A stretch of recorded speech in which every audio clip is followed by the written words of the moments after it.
Last year, I opened a 125-year-old gold mine and we rehabbed over 1,000 feet of underground workings. We made it to the gold vein, we started drilling and blasting, and this season we found some amazing gold specimens and we mucked out all of our gold ore into sandbags, moved it through over 1,000 feet of underground workings, and brought it down to the shop. And after 2 long years, we're finally going to crush down some ore, pulverize it through the hammer mill, run it on the shaker table to separate the gold. Then we're going to mix up some flux, smelt it down, and refine it into the biggest gold button I've ever made. This is it. I've saved out these 4 pallets here behind me. I estimate there's right about 3 tons. We were averaging just under a ton per pallet. This is all run of the mine ore. Harry and I got all this mucked here at the end of the season. And another quick reminder, I've got some pulverized stuff. I got some run of mine stuff on eBay. Whatever I have listed on there, that's all I have left. And this is your last chance until season 3. I'm a little bit bummed because I was hoping to get our 1 ton per hour turnkey system up and running for this video, but we just ran out of time. I've got the jaw crusher module over there, and this would have prevented me from doing everything by hand. But since we don't have it up in time, I got to run everything by hand through a jaw crusher and hammer mill. The whole process starts here with our 6x10 jaw crusher. The raw ore is fed down into the jaws, crushed to about 3/4 inch minus, and falls right out the bottom into a bucket or a tub. Then I'll bring the crushed material over to our 16x12 hammer mill.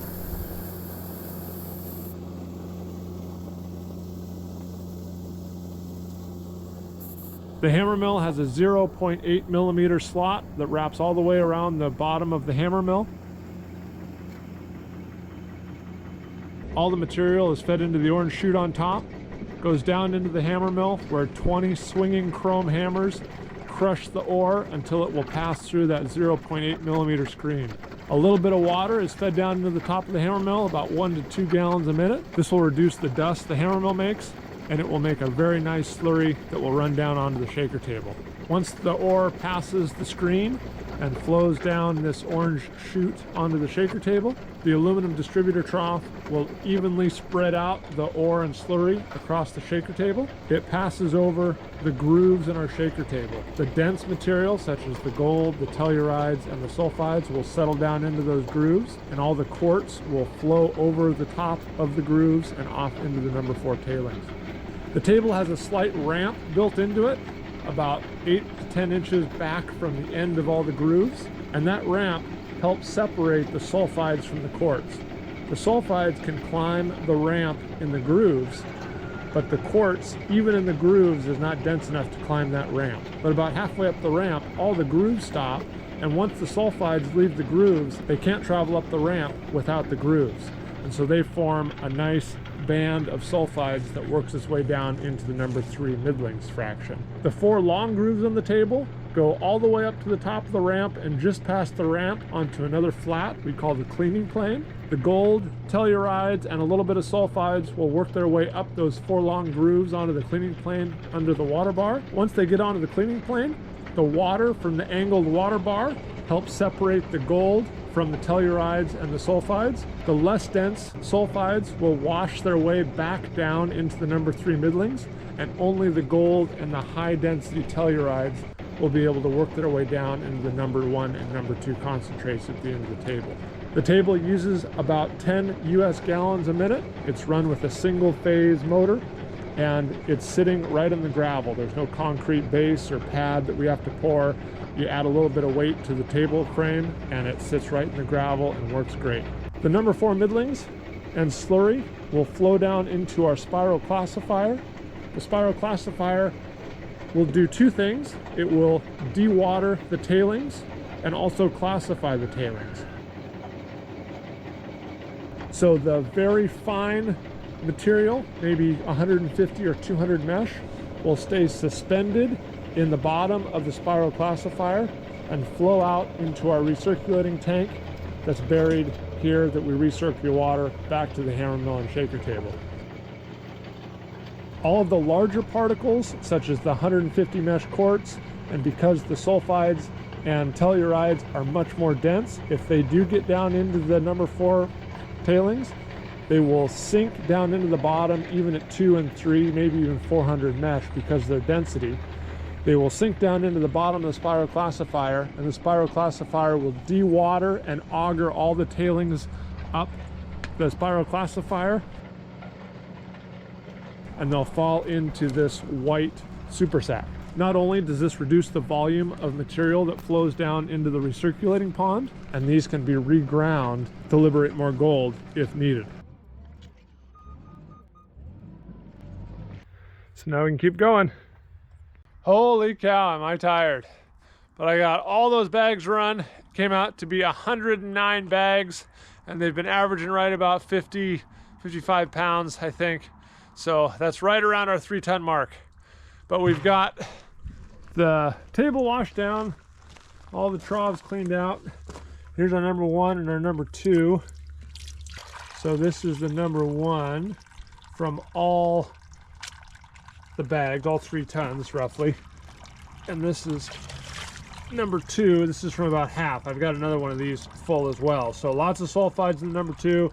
The number 1 is mostly super high grade. That's where all of our tellurium and our tellurides and our gold went. So let's get this over to the smelting shop. Now we're going to start the long, arduous process of panning down the number 1 and the number 2. You can see it's pretty much all sulfides, and I'm going to pan this down and try and get maybe a couple of pounds. Right now I have probably 10 to 15 pounds of concentrates, and I really want to get down to about 3 or 4 pounds, because smelting 15 pounds it's just a lot of work and a lot of materials and a lot of resources and a lot of propane. I'm going to save all the silvery, shiny white tellurides. What we found is about 3 to 5% of the free gold by weight ends up in the number 2, and the rest ends up in the number 1. So it comes very, very clean and highly concentrated in the number 1. There's our panning cons, just over 1,000 grams. So here's the universal flux recipe that I use when I'm doing pyrite rich or iron rich concentrates. You need to use about twice as much flux. I use equal parts soda ash and concentrates. So we're going for about 1,000 grams of soda ash. There we go, close enough. And now we'll do about 500 grams of silica sand. And the soda ash helps dissolve the iron sulfide that we're gonna make. The silica sand and the borax that we're about to add will help absorb the oxides and any other contaminants. And then we'll use about 500 grams of anhydrous borax, which, like the silica sand, will help absorb the oxides. It's an acidic flux, and what we want is a whole layer of slag and a little metal button at the bottom. We don't want anything called matte, which is iron sulfides that didn't get absorbed by the slag. The other thing I like to add sometimes when I'm doing these big smelts with a bunch of sulfides is some oxidizer. You don't want to add too much. This is potassium nitrate. It releases a whole bunch of oxygen into the melt when it gets up to temperature, and that can foam up and blow a bunch of stuff out of your crucible. So I don't really usually add more than about 20%. So we'll add, right now we'll add 200 grams, which might be too much. This is much more of an art form than a science for me. I kind of wing it sometimes. Let's go 150. That looks like a lot. We got to have enough in there to do something, but not too much that we blow it all over the place. And then I use bismuth oxide as a collector metal. Nice pretty yellow powder. What this stuff does is when the bismuth oxide comes in contact with a sulfide, it converts it to bismuth metal and oxidizes the sulfide. And when the bismuth metal forms, it acts as kind of a metallic rain in the smelt, and it rains down through the liquid flux and slag and collects the small little gold particles in the bismuth metal. And because there's so much bismuth metal, it'll all collect down at the bottom. we should have lots and lots of gold in here. I probably don't need to add any, but just for good practice, I'm going to add some collector metal. It will help do some oxidizing as well. It's a good practice to add a little bit of collector metal just cause. And now we'll mix it all together.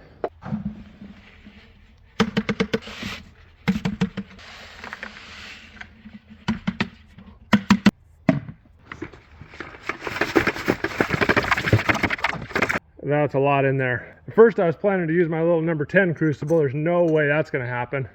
Then I was thinking, well, maybe I can fit it all in my number 20 crucible, but I don't think that's going to happen either. So we might have to do 2 smelts here, which is too bad. Let's see if I can get it all in this one. Okay, don't spill any.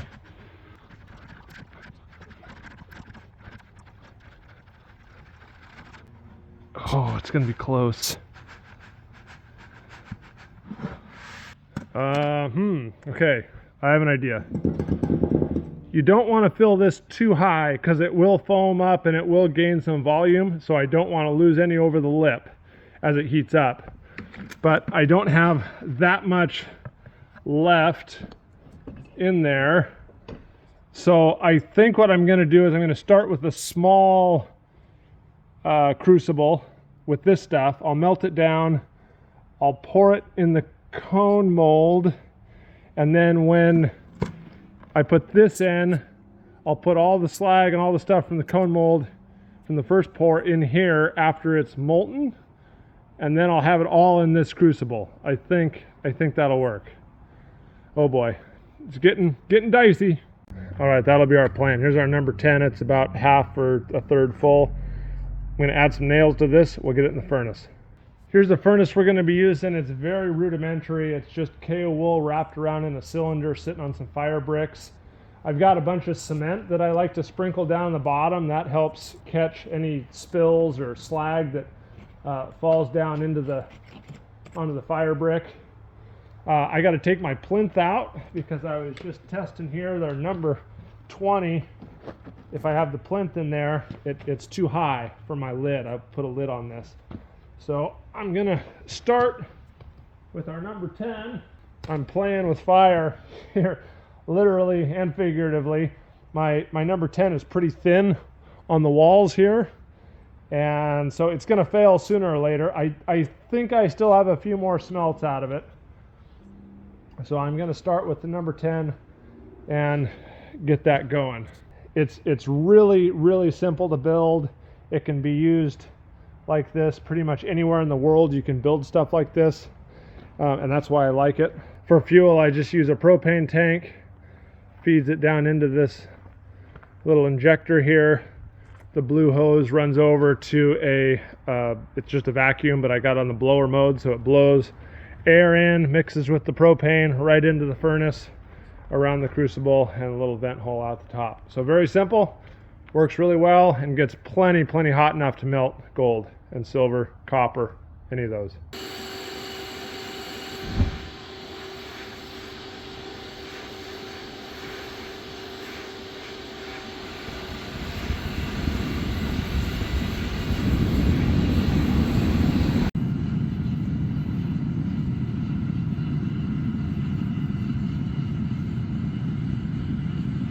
This is my poor little cone mold I'm using. One of the legs broke off, so I got to get that fixed. But it's really important to heat up your tools.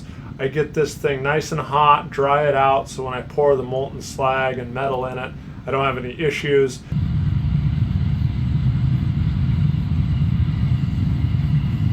The KO wool is such a good insulator that inside the furnace it's over 2,000 degrees Fahrenheit, and on the outside of the 2-inch KO wool I can touch it with my fingers.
Everybody gets all wound up about the slag overflowing the cone mold here into my tray or my tub.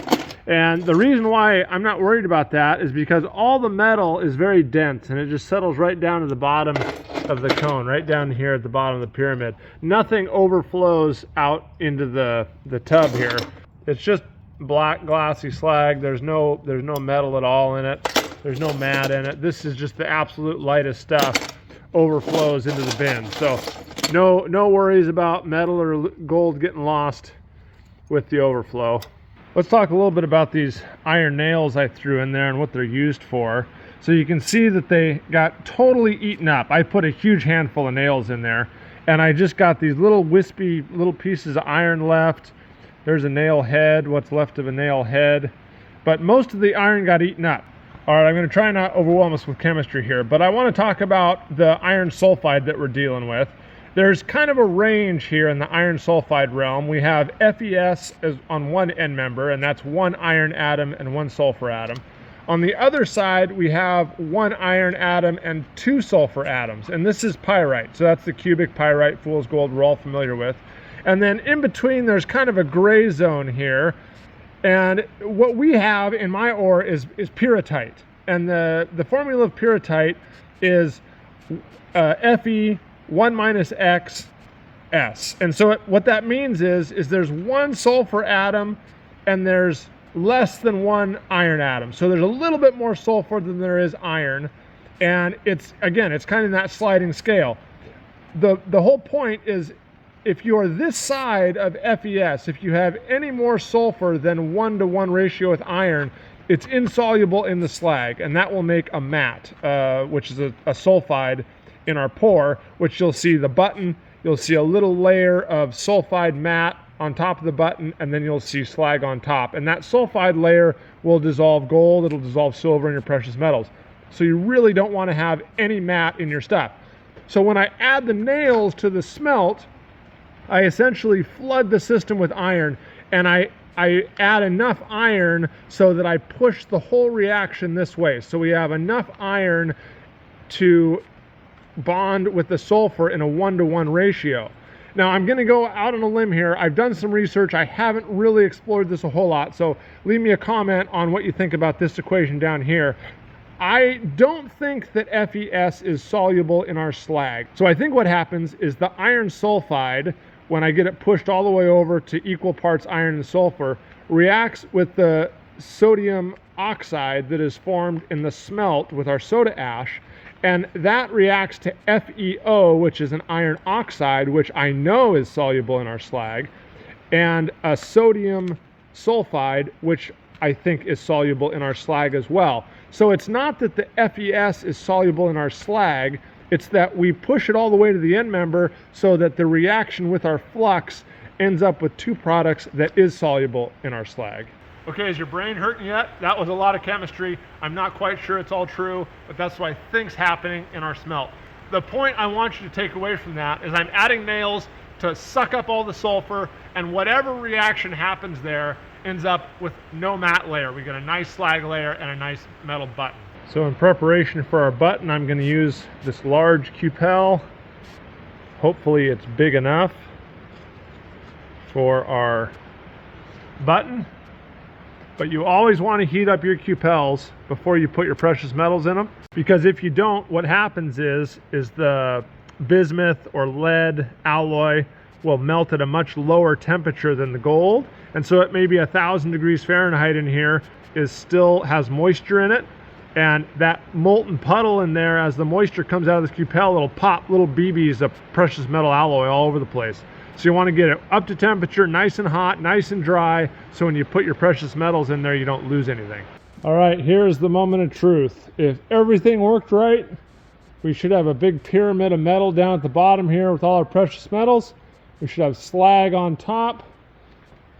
Let's see what happens.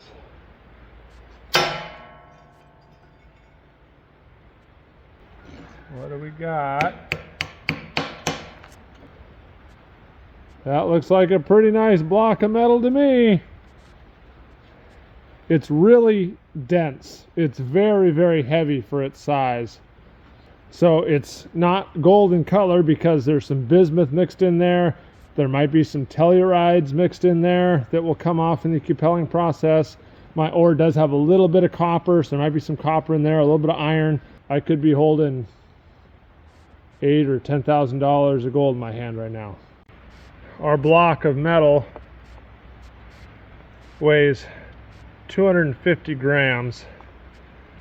And the question is, this is the size of the cupel I have in the furnace preheated. When that melts, will it overflow that cupel? I don't know if I want to try and I don't know. It should fit in there, molten. I think. If it overflows, it's going to go all over my furnace and make a huge mess. Should I try and break it in half and do 2 cupels worth? Well, we're going for it here. No guts, no glory. That's what I say. Yeah, let's see what I say in about 10 minutes here when this thing overflows. But let's put this in here and hope everything goes well. Oh boy, that looks bad. Okay, my eyeball was right. It's molten, it's not overflown, it's starting to oxidize on the surface. Everything's going well. All right, so what's happening here is the metal has become molten. The base metals are oxidizing, forming the little raindrops you see on the surface there. And the base metal oxides are being absorbed by the cupel, and the precious metals won't oxidize, so they'll be left in the cupel. This reaction will continue until all the base metals have been removed and absorbed by the cupel, which is like a sponge to oxides, and we'll be left with a precious metal button in the bottom of that cupel. So that's the chemistry and the science going on here. But now I just got to be patient and wait and see how much precious metals we have. It's been going about an hour here. I'll give you the cupel update. The dark color there is the oxides being absorbed by the cupel. There's still oxides on the surface, so we're not quite there, but it's doing its thing. The base metals are coming out. So you know when the button's done because it's just an absolute mirror finish. See how it's pretty much just a mirror finish? There's no raindrops, there's no rainbow of colors, there's nothing. So that button is done. All right, now let's see if we can just... Yes! Nice. There's our little gold bead, our big gold bead. There's a really nice big gold bead there. I'm just gonna let that sit for a minute.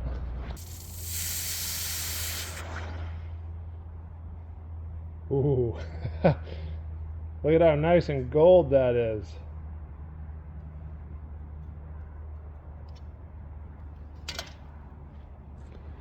Hey! We got a gold button. We got a big gold button. That is nice. Okay, who's gonna guess? I'm gonna guess 100 grams. Let's go 100 grams.